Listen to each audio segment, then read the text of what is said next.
Well, great. Let's go ahead and get the session started. We want to thank everyone for attending this presentation on leveraging automation to help meet NIST 800-171 and CMMC audit requirements. My name is Tom Leahy. I am the Senior Vice President of Sales and Business Development with SureShield, and presenting with me is our CEO, Sanjay Kumar. The two of us have actually been involved in security, compliance, and risk areas for now combined close to probably 60 years. So we thank everyone for attending this session. I know a lot of this is very top of mind for you all, and it's certainly one of the reasons we have such great attendance today. So let me go through briefly the agenda. We're going to, obviously, you've done the introductions. Sanjay is going to talk just a little bit about those changes that have taken place and some of the new requirements that you as a contractor or a subcontractor to the DoD need to do today and will need to be prepared to do in the future. We'll talk a little bit around what are some of the new certification requirements, the NIST 800-171 requirements and what goes along with that, and then the new initiative, the Cybersecurity Maturity Model certification that will be coming as well. And then we'll spend a little time talking about ways in which you can leverage technology to help automate some of these activities.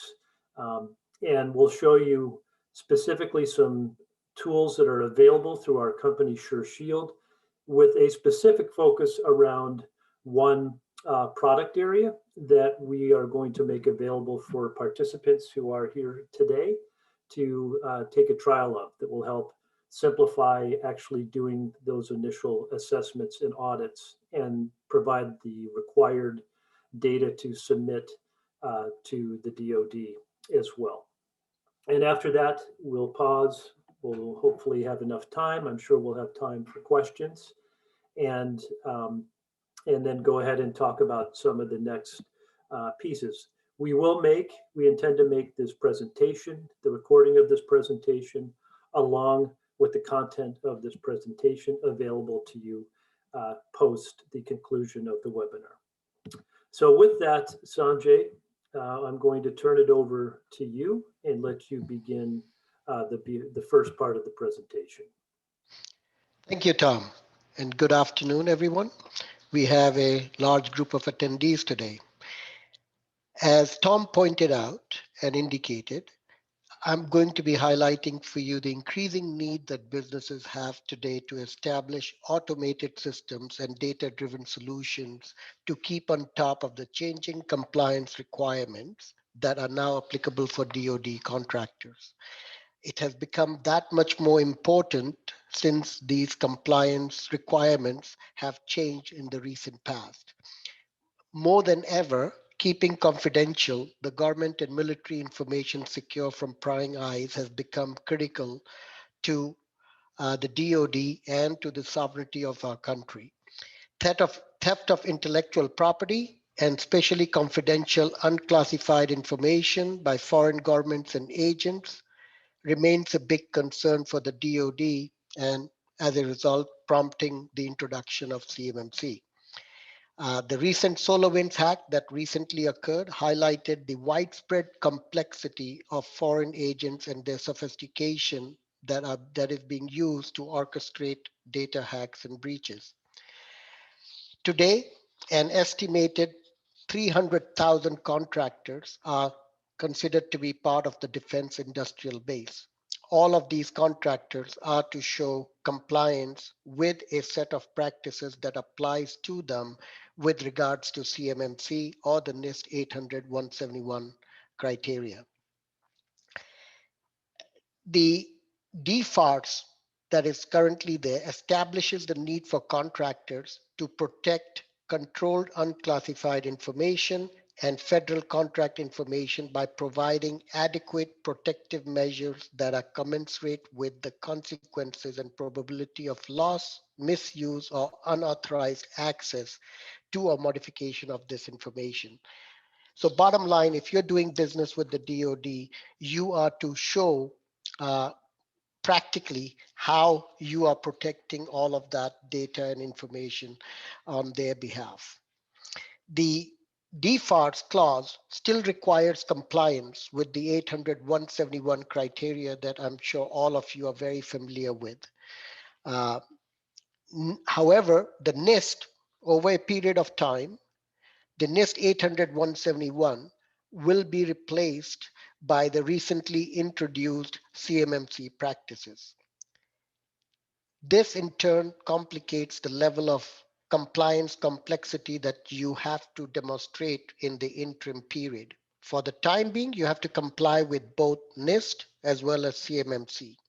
And as you will see through the course of this webinar, you can achieve this enhanced cybersecurity posture with SureShield solutions. And Tom will definitely go through some of the modules to demonstrate how that can be achieved. So what is CMMC in turn? CMMC is a higher level of compliance and security attestation for the defense industrial base. The stakes for the defense industrial base are getting higher and higher, and a CMMC certification by third party will become an absolute requirement to bid on DoD RFPs. Now, let me emphasize, it doesn't affect the business that you might currently have with the DoD, but definitely any new business that you are going for with the DoD requires you to be NIST as well as CMMC compliant. In the future, the renewals of the contracts that you have will also require CMMC compliance. The new requirements mandate a system security plan and a documented plan of action and milestones for all identified compliance gaps. Uh, there are a number of differences as well as similarities between the CMMC and NIST 800-171. The primary difference that is there between the two is, as opposed to being a self-reported compliance need that was there for NIST 800-171, CMMC now will require an accredited third-party surveyor to basically certify your CMMC compliance results and submit them to the DFARS portal. Next.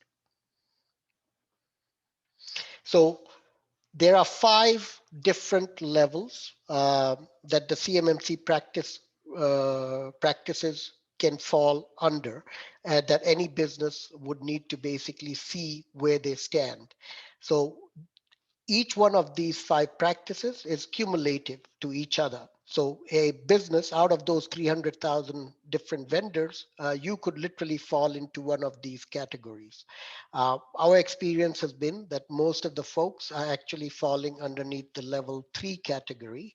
And really there's a gray zone between level 2 and level 3. Most people that think that they're in level 2, once you do a little bit of evaluation or through some of the utilities that we provide in terms of looking for CUI information and the like, you will soon discover that you actually qualify and fall under level 3.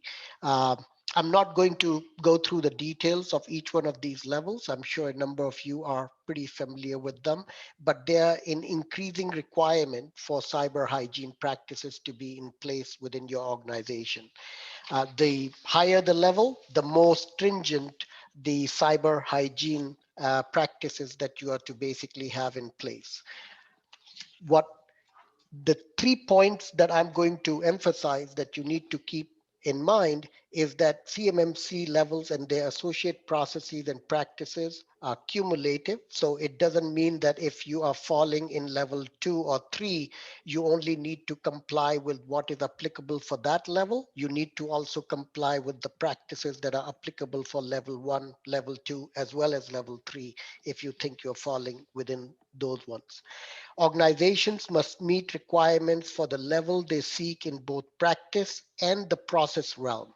For example, a contractor that achieves level 3 on practice implementation and level 2 on process institutionalization will be certified at the lower CMMC level 2.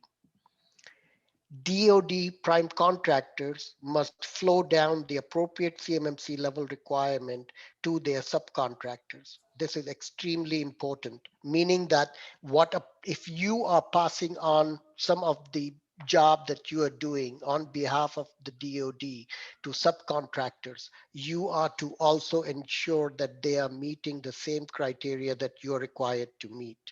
And this really poses a greater challenge in terms of ensuring that all of the folks that are basically doing business on your behalf together for the DoD really meets all of these criteria.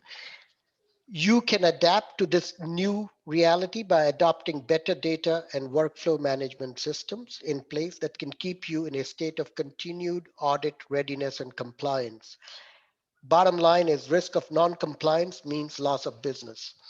So now I'm going to let Tom go through and demonstrate and talk to you more about what you need to do to meet these requirements. Great, thank you, Sanjay. And as he mentioned, there's a number of things you're going to need to do to meet the requirements. They include, obviously, doing an audit against the CMMC frameworks and the NIST 800-171. Part of that overall process as you're doing this is going to require you to do appropriate vulnerability scans within your own ecosystem to identify and remediate any potential cybersecurity gaps. And those are then obviously provided through the submission of the plan of action and milestones in the system security plan that you're required to provide, whether you are a prime or a sub. And part of that also will include in understanding that having policies or procedures in place that align with those different frameworks. And also, as Sanjay had mentioned, obviously, you will need to have methodologies to identify and demonstrate the protection of any CUI information that you are providing. And as was pointed out earlier, if you have not so already, that interim rule requires you to submit that information and a NIST assessment score to the defense supply site. So if you have not done that, you should obviously, one, make sure that you're getting your assessment done, but more importantly, seeing where you're coming out on that assessment before you submit that. And we're going to show you within our framework how that can be done and how you can benefit from solutions that we provide.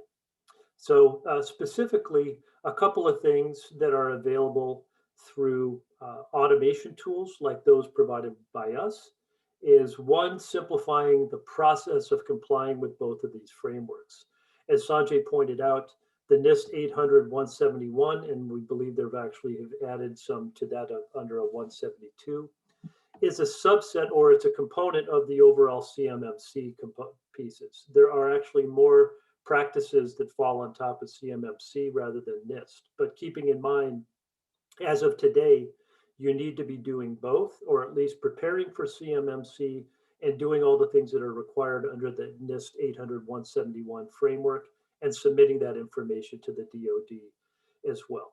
So we're going to show you tools that we have that can actually harmonize that process so that it's really one assessment you're doing that will comply with both frameworks.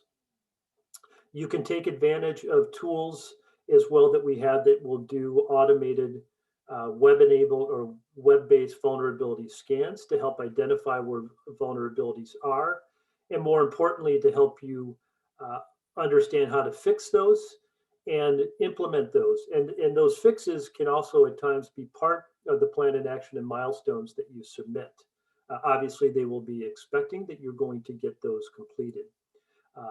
And the same would stand for your SSP that will need to be submitted as well. And we're going to show you how all that gets automated to some degree with solutions that we have from SureShield. And lastly, we do provide tools that can help you identify CUI data that may be in your environment. It's an endpoint solution that can go out and identify that information. So specifically, The products that we have around those are threefold.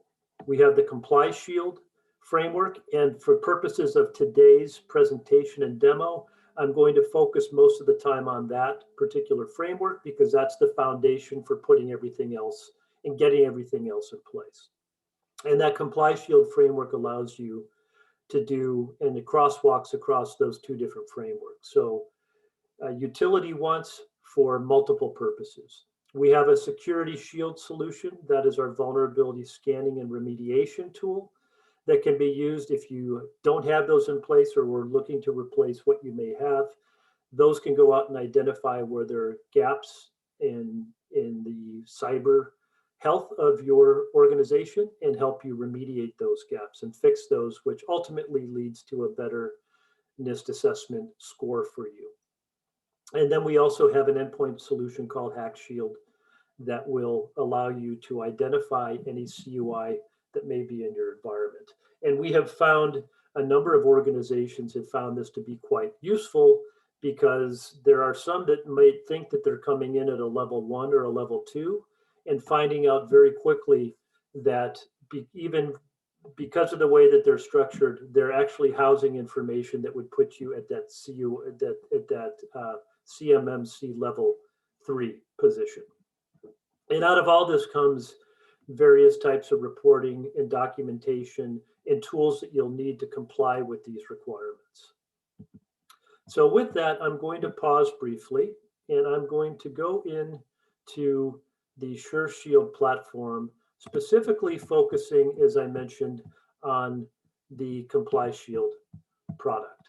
And I want to point out again that for those of you who are attending, we are going to make this available to you for a 30-day use if you want to take advantage of this to begin that process if you haven't not done so already. So I'm signing in to the SureShield platform. Let me go ahead and time out of here for a second.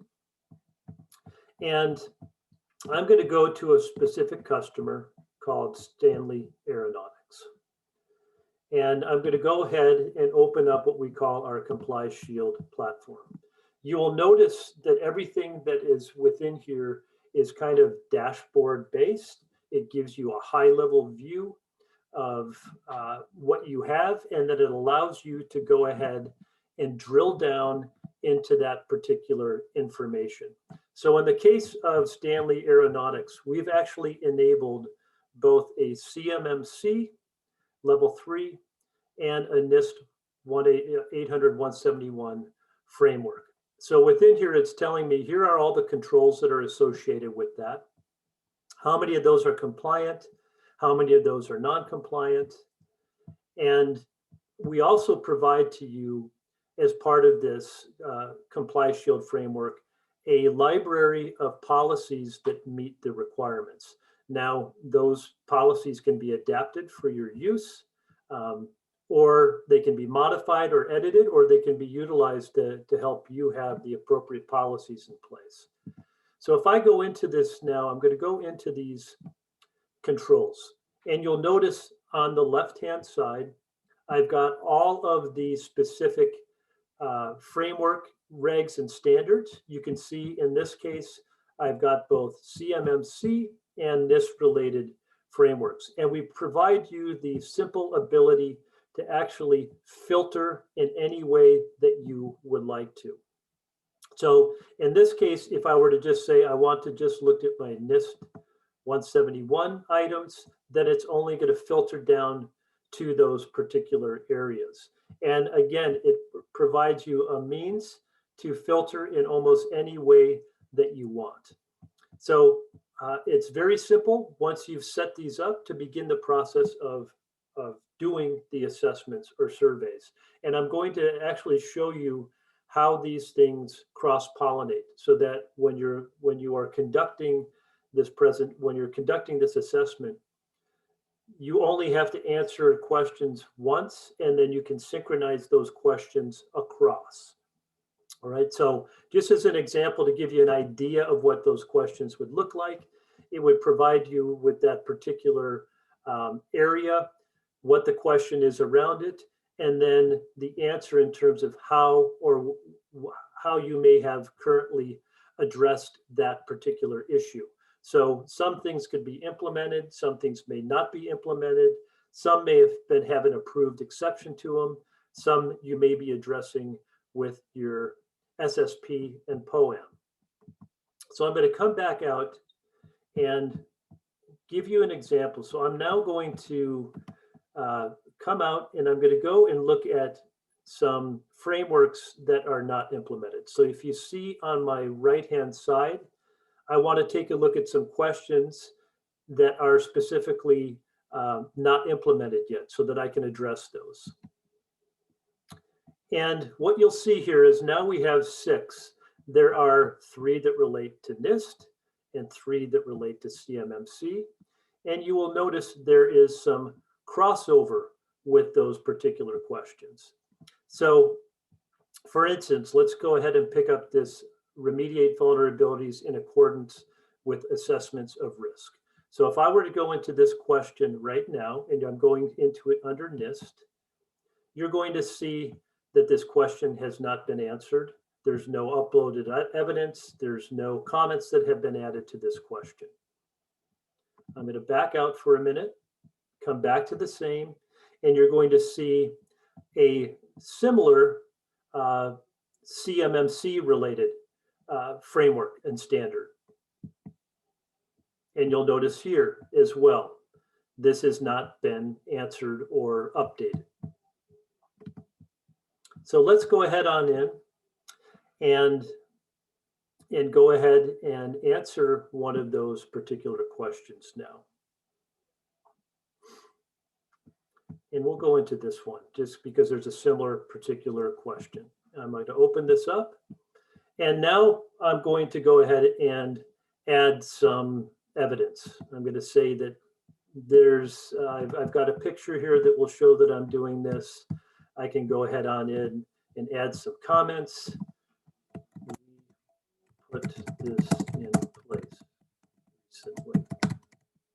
Okay, and I'm going to add those comments. So I'm going to now go ahead and see that this has been updated. Keep in mind it will also provide you with the policies and procedures here. Any comments and any history, when we talk about this being a continuous system, anytime you were to come back and address something in a different light, it will record all of that history. So you can run reports at points in time that will show you how you were performing on those particular assessments. So I'm going to exit out of here, and actually I want to save this response. And I'm going to come back and go back again into that other question that was a similar question on the CMMC. Now, firstly, you'll notice if I open this, there's been no question answered here. But knowing that I have now have the that these are crosswalk items, I'm going to come over and actually pick up in this area called assessment. And I'm going to say, let's go ahead and sync my NIST and CMMC questions. Okay, so anything that had been answered on one side or the other, once I have completed that sync, will actually sync up those responses. So I'm going to say, let's sync the responses. So again, demonstrating that you don't have to do this twice. You can do it once and get the results you need for both particular areas and requirements. I'm going to come back out of here and I'm going to just exit again, come back, and let's go in and now pick up those particular questions. So I'm going to go back to those areas that were not implemented. Oh, I'm sorry, that was not intended. And come back to this particular question that we had answered. You'll notice that we have the evidence in here and the comments. And if I were to go back to that same CMMC question now, you'll see that it's now synced up, and it actually synced and took all that same information that I had answered previously and synced it into this particular system. as well. So that is the means to make this process very, very simple in nature. Now, some other things that we've also done just to help you in this process and simplifying it is if I had updated, for instance, a particular question. So in this case, I had said it's not implemented. If it had been implemented and I had demonstrated and provided all of the right information and the evidence of that information, our system, having experience in doing these, will actually also add comments. So comments that would be specific as to how you went about in implementing that particular process. And we'll update that in the comment sections for you. Now, at any point, you can come in and go ahead and edit those comments as well. But we are trying with our experience to also help you when you have things like addressing with a SSP and POA&M or an approved exception, adding comments that would validate and show why you have adequately met that particular requirement, okay? So that is the simplicity in actually doing the process of the assessments. Now, I also want to point out, as part of this, you have the ability at any time to, for instance, assign that work. Does not have to be done specifically by you or an individual. There's a full set of workflow that's built in here where you can go ahead and assign areas or particular focus areas to other individuals within your organization or out, so that they can actually provide the information to do the conduction of that particular question or the information related to that question. So I'm going to pause here for a second and now show you the kind of output that you get once you have done this. And again, we encourage the fact that this is a continuous system. So, our folks will come in and do their initial assessment. They'll see where they may have gaps or where they may have issues. They will go ahead and fix those. They will update. They'll be able to update the answers to those questions. And ultimately, of course, they want to get a score that they know is going to satisfy the DoD so that they can continue to do business with them, whether you're currently contracted or looking to contract. And we'll show you how we actually automate some of this with the various types of reports that we have within the system. So I'm going to go into this ComplyShield reporting. You'll notice over here that I have reportings documents that are related to the DFARS requirements. Again, those include things like the system security plan. We provide a framework for that can pull in the information that you need to actually conduct and do that particular. This can be downloaded into Word, and then we provide you a template for completing all of this information to have that submitted to the DoD. And it will show you particular items that you answered or didn't answer if they were implemented and what also needs to be done if they have not been. We provide the plan of action and milestones documents as well. So all of this, again, is self-generated through the system. It will pull in relevant information in terms of areas. If you have things that have not been implemented, it will then pull those areas in and allow you to provide your updates on how and when you plan on completing those. And once you have those, you have the documents you need to submit to the DoD. And most importantly, or very importantly, we also have automated the report on the assessment score on the NIST 800-171. As you know, this comes up to, I believe it's 110 is the best score that you can get. And this particular assessment score as well it is expected to be submitted to that supplier portal. And it was, if you haven't done so, the deadlines were back in November. it's important that you get these done. So I'm going to go ahead and run this report and just show you again the continuous nature of how ComplyShield works. So you'll note here, I currently have a score of 87. And what it's doing is taking all the questions and pulling in what the assigned score is based, is to those questions in that process, and where the assessed score is currently within the organization. So I've noted within here, so you can see currently we have a score of 87.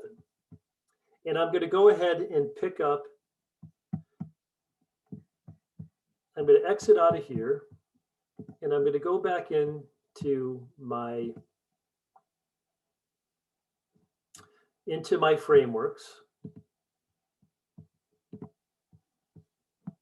And I'm going to go and search for a particular standard. Okay, and right now you can see that this has not been implemented. As such, then there is a negative score associated with this. If I go into this now,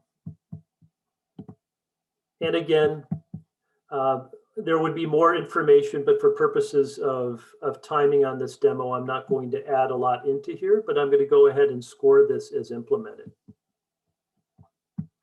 And it's self-adding those comments for me. Again, those comments I can modify and change.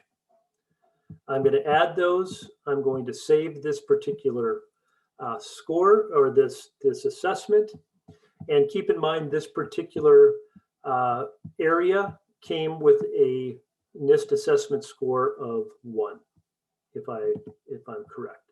So I'm going to go back, and I'm now going to go ahead and go back to these reports again. I'm going to run that report. And you should see now, because I had scored that as a 1, my aggregate compliance score now is at an 88. It was previously as an 87, but since that score was now implemented, it gave me that +1, and now my assessment score has changed. And all of these reports, they can be saved, they can be scheduled to go to other individuals. So if you want other people within the organization to see them, of course, they're at their point of time reports. So at any point in time that you run that, the system is going to, as a continuous system, will compute those scores based upon the answers to those particular questions at that particular point in time. But as you can see here, you can go ahead and assign that information out. You can actually download different types of reports into Word, into Excel, to be used in PDFs or PowerPoints if you need to make use out of those as well. So again, this really, really helps. First of all, you start that base process of doing a proper assessment, harmonizing that with the overlap between the CMMC and NIST. It will help prepare you for what will be coming with CMMC, as you know, is going to be a self-audit, or not a self-audit, but a accreditation body that will be coming in to do that audit on your organization as well. So very briefly, I just want to point out a couple of other solutions, but I'm not going to spend any time really going into those. So if I were to come back out and exit out of this question, get back to my dashboard, I just wanted to note for you, within this particular demo environment, this organization is also using our SureShield tool. That is the system that allows you to do vulnerability scans, identify where gaps in your areas may be, and more importantly, help tell you and work with you to identify and remediate those gaps. So again, this framework will show the different ways in which you can look at that information. So for instance, I can go look at all the host assets that I have and what are the urgent actions that might need to be taken on them. What are the software assets I have? what are particular vulnerabilities that need immediate fixes, and then how to go about running those fixes. We also have a tool called HackShield. And with HackShield, this is a solution that can actually go out and identify any CUI data that you have within your organization.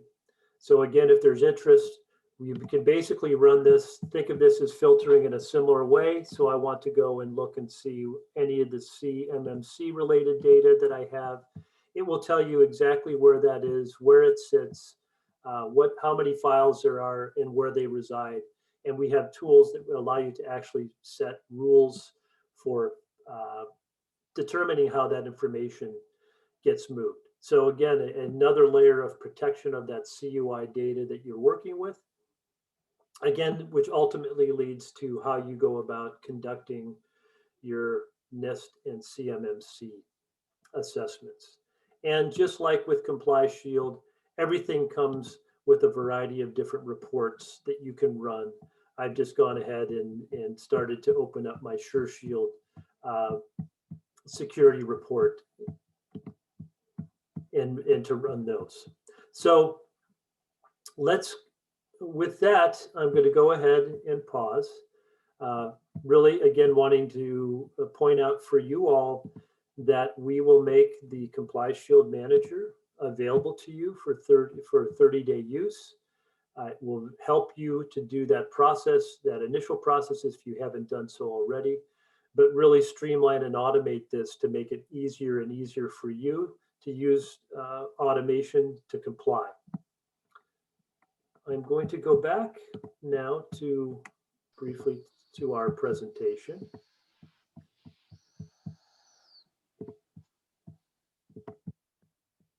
And just point out, what are some of the results that you can get or the ROI you get. Obviously, by using tools like ComplyShield, it will certainly help lower your cost to meet those requirements.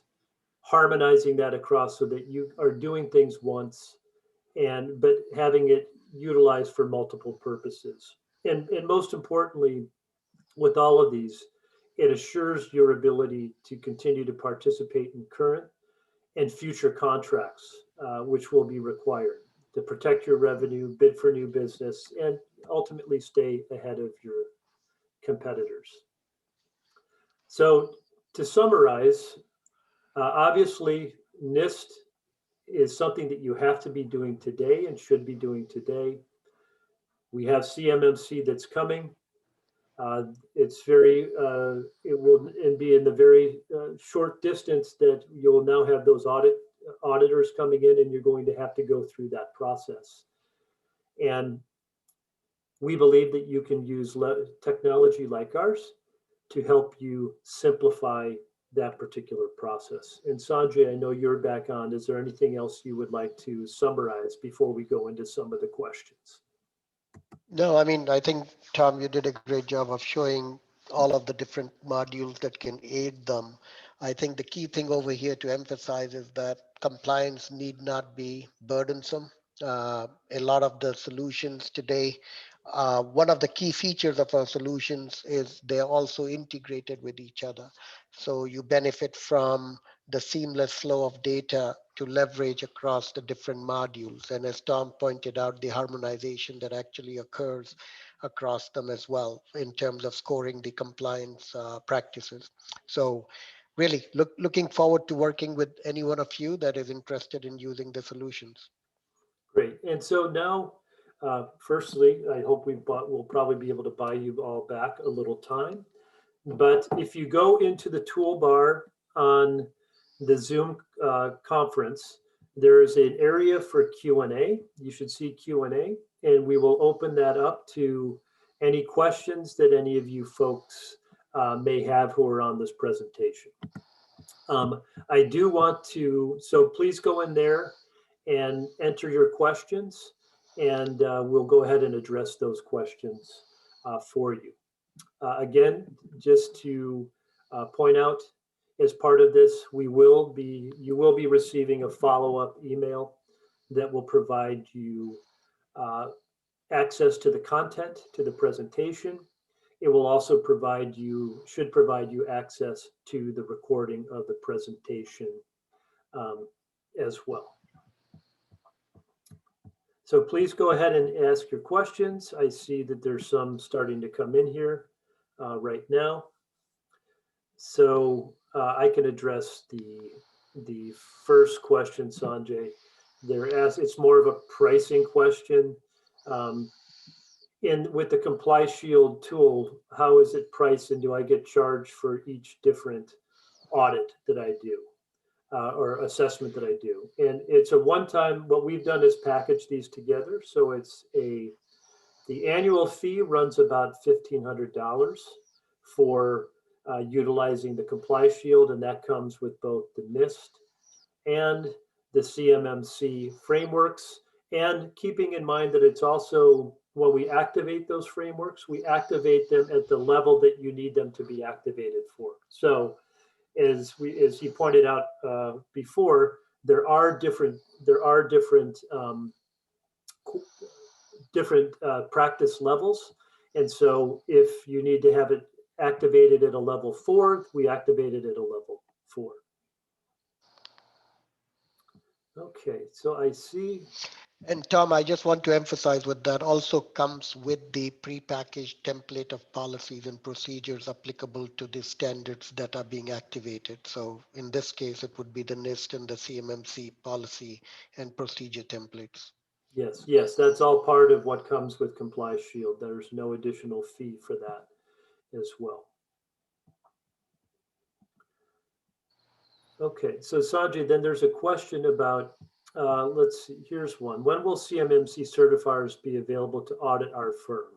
I hear it must be level 1 first and then level 3 certification occur at only after level 1 certification.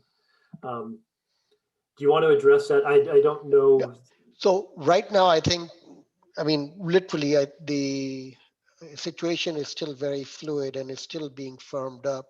I wouldn't basically say that there's any firm guidance or direction provided. The accreditors are still being certified.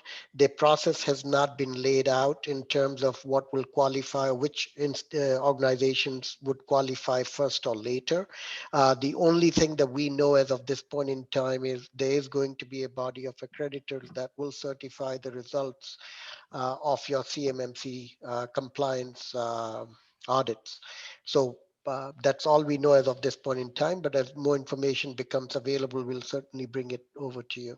Yes, and I believe also, to our knowledge, I don't believe that they're going through one level at a time. I think it depends on what level your organization is coming in terms of what you're going to be providing will impact at what level that certification will be. Keeping in mind, as Sanjay pointed out, the practices in level 1 and level 2 are also part of practices that are in level 3. So it's cumulative in nature. Can you explain again, Sanjay, this is more maybe back-end technology, how the synchronization process works, what you did on that? And obviously it sounds like it's important that I do that synchronization to make sure that that we're in line with both of those certification processes. Sure. So what we do behind the scenes is for each and every framework, compliance framework that we work with, we try to establish the crosswalks. So in this case, the NIST 800-171 is crosswalk with the CMMC compliance practices. So what happens is when you are scoring yourself on the questions that are being asked, behind the scenes, the system is automatically scoring you against the crosswalk set of frameworks. So when you go about generating the reports that you need, whether it's for CMMC or for NIST, the appropriate compliance scores are represented over there. In addition to that, there's also harmonization of the compliance practices and standards for any given framework with other modules as well. So in this case, let's say, for example, our Security Shield module, if you are using Security Shield to do scanning of your environments, based upon which standards are harmonized with the functions that Security Shield is taking care of, those standards or compliance practices would automatically be scored, and the information regarding the results of the scans be presented as evidence that you can basically associate with during the review of the compliance status. Now, it will suggest to you that the compliance is, whether you're compliant or non-compliant based upon the scanning, but you have the authority to indicate otherwise if you want. So it will score it, but it will allow you to basically make any required changes. Right. And that's a very, very big plus that is actually there across each and every one of our modules. And then I have one question. We talked about a tool that will help me identify CUI. How does that work specifically? Sure. So the Hack Shield tool comes configured with specific algorithms to look for CUI type information or federal contract related type information in the body of different texts within document, within different programs, within different files, headers, footers, or the body content of different types of document, different format type of documents as well. Hack Shield basically deploys an agent that on your endpoints, and that agent aids in identifying if in that particular endpoint there might be unencrypted or unprotected CUI data that might be lying there. And if it is, there are rules that you can build in place that will allow you to automatically encrypt that data, protect that data, as well as it will allow you to follow that data in case that data or that information or document is basically being transferred or being moved to other places. Okay, and I've got another question. Is there a minimum and maximum number of devices that can be scanned by SureShield? No, there's none at all. Our pricing is based on different tiers of the number of devices that you're wanting to basically have scanned. One key value that we basically offer is our solution is completely cloud deployed. So we don't need to be on premise to deploy any of these scanning agents. You actually download the agent and deploy it on your network via the cloud. So we have cloud enabled it. The other value is that you can actually literally not just scan, on a periodic basis. The system can be configured to literally scan on an ongoing, continuous basis, daily, 24/7. And you may just want to also point out, in the case of our scanner, we believe in best of breed. So what we have done is actually taken Rapid7, which is the leader in this, and we've actually, maybe you can explain, Sanjay, a little bit more of what we've done to enhance the utility of the Rapid7 scanner. Rapid7 scanner by itself is not cloud deployed. So what we have done is basically build upon that technology or provide a wrapper around that technology to basically make it cloud deployable. I mean, in simple terms. Yeah, and then we've actually built on top of that with the remediation and the reporting that comes out of it. The processes, yes. Yes. Good. Well, that was the last question that I have here. We'll hold it open for just another minute or two, but just to reiterate, if you would like a further demonstration, more in-depth demonstration, please reach out to us at info@sureshield.com or visit our website at sure-shield.com. We will be making available to any of you that so would like the ability to trial the Comply Shield solution, or actually any of our products, but the Comply Shield to begin to do the process of your assessments. You will be receiving an email follow-up with directions on how to contact us so that we can get that set up for you, along with the presentation and the recording. And I am not seeing any other questions here. So we want to thank everyone for participating. We really appreciate all who have come, and we hope that we can actually have the opportunity to help you and service you so that you obviously can continue to work in this very important area and meet the requirements that you're going to have to meet.